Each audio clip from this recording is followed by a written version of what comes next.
యెషయా గ్రంథంలోంచి 30వ అధ్యాయము మొదటి నుంచి 33 వచనాలు చదువుకున్నాం.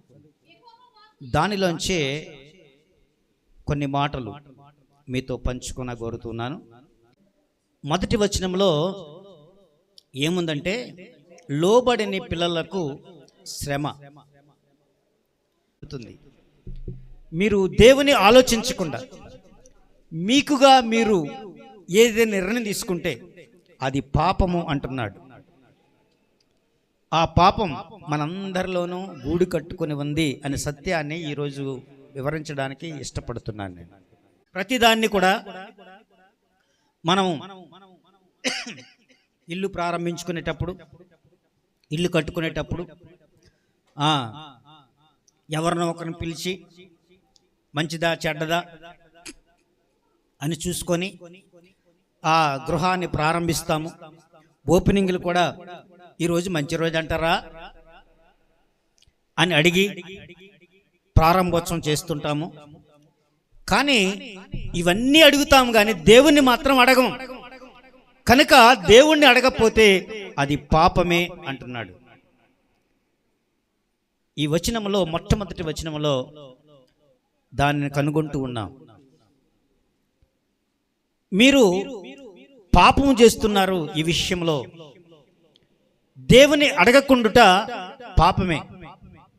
దేవుణ్ణి అడగకుండా చేస్తే అది పాపమే కదండి, చాలా పాపం. అందుకనే లోబడనోళ్ళని అమ్మా, లోబడని పిల్లలకు శ్రమ. నాయనా, మీరు మీ తల్లిదండ్రులకు లోబడుతున్నారా? మీ ఇంటి వారికి లోబడుతున్నారా? మీ అమ్మా నాన్నకు లోబడుతున్నారా? ఎవరి ఇష్టం వాళ్ళది. ఈరోజు ట్రెండ్ నా ఇష్టం నిర్ణయాలు తీసుకుంటారు. అది బైబిల్ గ్రంథం చెబుతుంది అది పాపము అని. బైబిల్ గ్రంథం స్పష్టంగా చెబుతుంది అది పాపము. లోబడనోళ్ళని పిల్లలకు శ్రమ. మీరు లోబడడం లేదా? అయితే మీకు శ్రమ వస్తుంది, జాగ్రత్త. 4వ వచనంలో స్పష్టంగా ఉంది దానికి ఆన్సర్. ఏమని రాయబడి ఉంటే, వారు సోయనులో కనబడినప్పుడు వారు సోయనుకు వెళతారట, సోయనును ఆశ్రయిస్తారట. సోయను అంటే మీకు తెలియాలి. రెండవ విషయం, మొదటి విషయం ఏం చెప్పాను?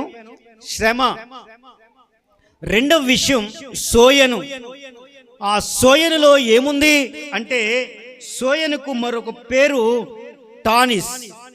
చెప్పండి, టానిస్. అది ఐగుప్తులో ఒక పట్టణం అన్నమాట. ఐగుప్తు ముఖ్య పట్టణం అది. ఐగుప్తు పట్టణాన్ని ఆశ్రయిస్తున్నారు వీరు. అందుకే వీళ్ళకి నింద, సిగ్గు, అవమానం కలుగుతున్నాయి. ఎందుకంటే వాళ్ళు ఐగుప్తుని ఆశ్రయిస్తున్నారు. వారు ఐగుప్తుకు చేరువయ్యారు కనుక సోయనును ఆశ్రయిస్తున్నారు గనక, వారు అక్కడ కనపడుతున్నారు గనక వారికి ఏమంటుంది? సిగ్గు, అవమానము, నింద దాపురిస్తున్నాయి. ఎందుకు మీరు సిగ్గుపడుతున్నారు? ఎందుకు అవమానం పాలవుతున్నారు అంటే, మీరు సోయనును ఆశ్రయిస్తున్నారు గనక. సోయను అంటే ఐగుప్తులోని ముఖ్య పట్టణం అది. 6వ వచనం చదవండి. దక్షిణ దేశములోనున్న క్రూర మృగములను గూర్చిన దేవోక్తి ఇదే. స్తోత్రం. ఎక్కడి నుంచి తీసుకెళ్తున్నారు? దక్షిణ దేశములోనున్న ఆ ప్రాంతానికి తీసుకువెళుతున్నారు. ఆ దక్షిణ ప్రాంతం ఏంటంటే అరణ్య మార్గమట.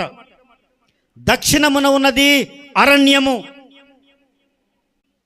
అక్కడికి వీళ్ళు మోసుకుపోతున్నారట.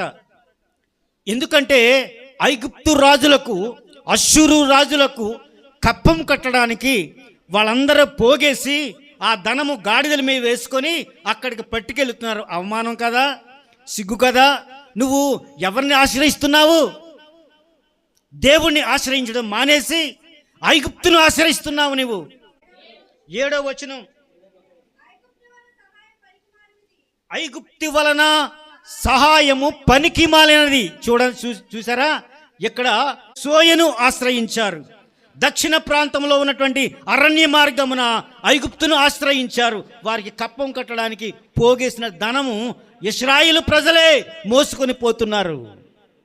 ఎంత దయనీయమైన పరిస్థితి.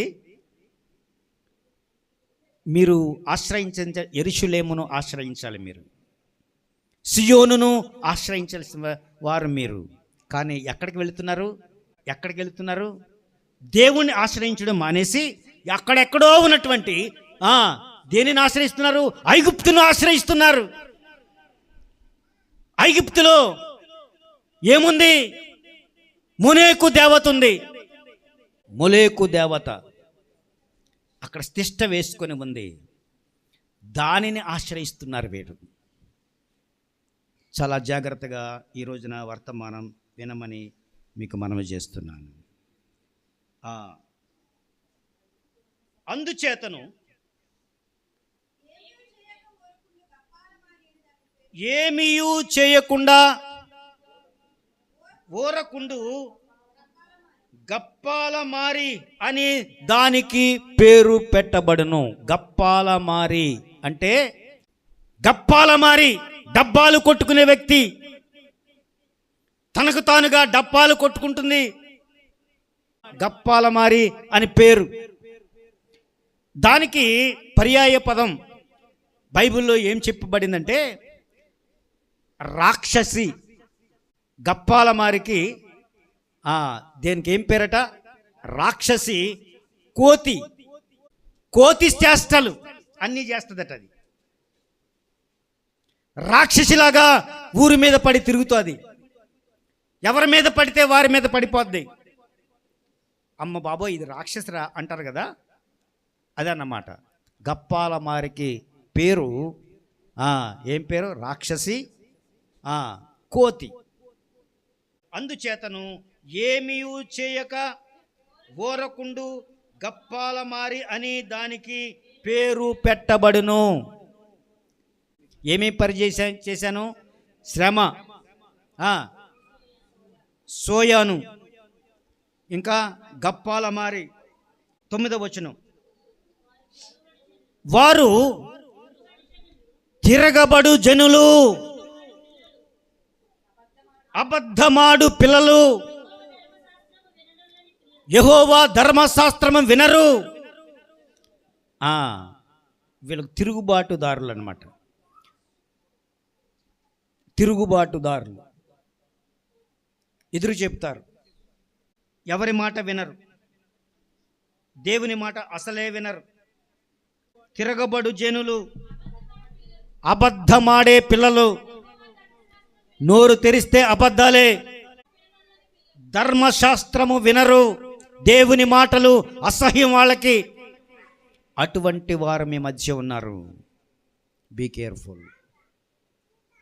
హల్లెలూయా. తిరగబడే జనులు ఉన్నారు, మీలో కూడా ఉన్నారు. ఎదురు చెప్పేవాళ్ళు మీలో కూడా ఉన్నారు. మాటకు లోబడరు, పెద్దల మాటకు లోబడరు. వారు దేవుని మాటలను, దేవుని ఆజ్ఞలను తోసివేసే పిల్లలట. వారు తోసివేస్తారు. మీ వాక్యము వద్దు. ఏ వచనమమ్మా? 12వ వచనం ఏం రాస్తుంది? ఈ వాక్యము వద్దని త్రోసివేస్తారట. ఈ వాక్యం మాకు వద్దండి, మాకు జంగారెడ్డిగూడలో మంచి వాక్యం చెబుతున్నారు, మేము అక్కడికి వెళ్ళిపోతాం. మీ వాక్యం మాకు వద్దు, మీ వాక్యం మనకు వినబద్దు కావట్లేదు. అక్కడ అయితే దూరంగా ఉంటుంది కదా, అక్కడ రకరకాల ఆయిల్ చల్లుతారు, దర్శనాలు చెబుతారు, నాకేం జరగబోతుందో చెబుతారు. కనుక అక్కడికి వెళ్తాను నేను. ఈ వాక్యం మాకు వద్దు. దేవుని వాక్యం వద్దు. ఏం కావాలట? నూనెలు కావాలి, స్ప్రేలు కావాలి కదండి. ఎక్కడికో వెళ్తే అక్కడ ఏమీ వినరు వాళ్ళు. అక్కడ ఆయిల్ కొట్టుకించుకోవడం వెళ్తారు, నూనెను చిలకరిస్తారు. స్వస్థత కావాలి. నీ మనస్సుకు ముందు స్వస్థత కావాలి. మనస్సుకు స్వస్థత ఎలాగుంటుందంటే దేవుని వాక్యం వినుడు ద్వారా స్వస్థత కలుగుతుంది నీకు. దేవుని మాట వినకపోతే స్వస్థతే రాదు. ఆయిల్ కొట్టించినంత మాత్రాన రాదు. జాగ్రత్తగా వినండి. ఎక్కడికెక్కడికి వెళ్ళక్కర్లేదు. దేవుని సన్నిధి ఎక్కడే ఉంది. నీలోనే దేవుని సన్నిధి ఉంది. నువ్వే దేవుని మందిరం. గత వారం నేర్చుకున్నాం కదా. నీ హృదయం దేవుని మందిరం, దేవుని ఆలయం. నీ ఆలయాన్ని ఎక్కడ పెట్టుకొని ఎక్కడెక్కడికో పరుగు తీస్తే ఏం ప్రయోజనం? వద్దు. వాక్యాన్ని స్పష్టంగా వినండి, వాక్యాన్ని స్పష్టంగా నేర్చుకోండి. స్పష్టమైనటువంటి వాక్కుతో మీ జీవితాలు మార్చుకోనండి.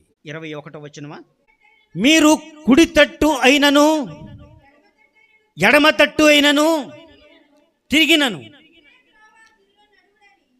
ఇదే త్రోవ, దీనిలో నడువుడి అని వెనక నుండి ఒక శబ్దము నీకు చెవులకు వినపడను. నువ్వు కుడివైపుకి వెళ్ళాలా ఎడమ వైపుకి వెళ్ళాలా నీకు అర్థం కాదు. కొన్ని ప్రాంతాలకు వచ్చినప్పుడు, మనకి తెలియని ప్లేస్లోకి వెళ్ళినప్పుడు ఎడమ చేతి వైపు వెళ్ళాలా కుడి చేతి వైపు వెళ్ళాలా నీకు తెలియదు. అప్పుడు వెనక నుండి ఒక స్వరం వినపడుతుంది, ఇదే సరి అయినటువంటి త్రోవ, ఈ మార్గములోనికి వెళ్ళు. దేవునికి మహిమ కలుగునుగాక. ఎంత గొప్ప దేవుడండి మనకున్నాడు. చప్పట్లు కొట్టండి ఒకసారి మన దేవుడిని బట్టి. దేవాది దేవుడు సరి అయిన త్రోవలో నిన్ను నడిపిస్తాడు. నువ్వు ఎవరిని అడగక్కర్లేదు. ఎవరిని అడుగుతావు? నువ్వు ఐగుప్తుని అడుగుతావా? సియోనును అడుగుతావా? దేవుణ్ణి అడుగుతావా? అపవాదిని అడుగుతావా? నువ్వు ఎవరిని అడుగుతావో నీ ఇష్టం. అందుకనే మన దేవుడు వక్ర మార్గం మనం వెళ్ళకుండా సక్రమంగా మనం వెళ్ళేటట్టుగా సరైన త్రోవలో నిన్ను నడిపించడానికి కోసం ఆయనే వెనకాలండి గైడ్ చేస్తున్నాడట. దేవునికి మహిమ కలుగునుగాక. ఇదే త్రోవ, దీనిలో నడువుడి అని ఆయన నిన్ను వెనకాల నుంచి ఒక శబ్దము నీ చెవులకు వినపడినట్లు చేస్తాడట. ఆ సమయంలో ఆయన పెదవులు ఎలాగుంటాయట? ఉగ్రతతో నిండి ఉంటాయట. ఆయన నాలుక దహించు అగ్ని జ్వాలల వలె ఉంటుంది. అగ్ని జ్వాల వలె ఉంటుంది. ఆయన నాలుక అగ్ని జ్వాల వలె ఉంటుంది. ఆయన ఉగ్రరూపుడై ఉంటున్నాడు. దేవుని ఉగ్రతకు మీరు తాళలేరు. హల్లెలూయా, హల్లెలూయా, హల్లెలూయా, హల్లెలూయా. యెహోవా అష్షూరు మీద పడవేయు నియామక దండములను ప్రతిదెబ్బ. అష్షూరును దేవుడు ఆ విధంగా చిత్రీకరించాడు. అష్షూరు సరైన ప్లేస్ కాదు. మీరు అష్షూరును ఆశ్రయిస్తున్నారా? సోయనును ఆశ్రయిస్తున్నారా? వాటి జోలికి పోకండి. 33వ వచనంలో ఉంటుంది, పూర్వము నుండి తోపేతు సిద్ధపరచబడి ఉన్నది, అది మొలెకు దేవతకు సిద్ధపరచబడి ఉన్నది. మనం చదివినటువంటి లేఖన భాగంలో ఏం చెప్పానంటే, మొదటి నుంచి 33 వచనాలు తర్వాత మళ్ళీ క్షుణ్ణంగా చదవండి. మీకు అర్థమవడం కోసం డీటెయిల్స్ అన్నీ చెబుతున్నాను. మీరు వెళ్ళిన తర్వాత మొదటి అధ్యాయము, అదే 30వ అధ్యాయము మొదటి నుంచి 33 వచనాల వరకు ఉన్నటువంటి ఆ వాక్యం చదవండి. మీరు తోపేతును ఆశ్రయిస్తున్నారా? అది బెన్హిన్నోము లోయ అని పేరు దానికి. తోపేదు అనేటువంటి ప్రాంతానికి బెనిహినోము లోయ అనే పేరు ఉంది. దానికి మరొక పేరు ఉంది,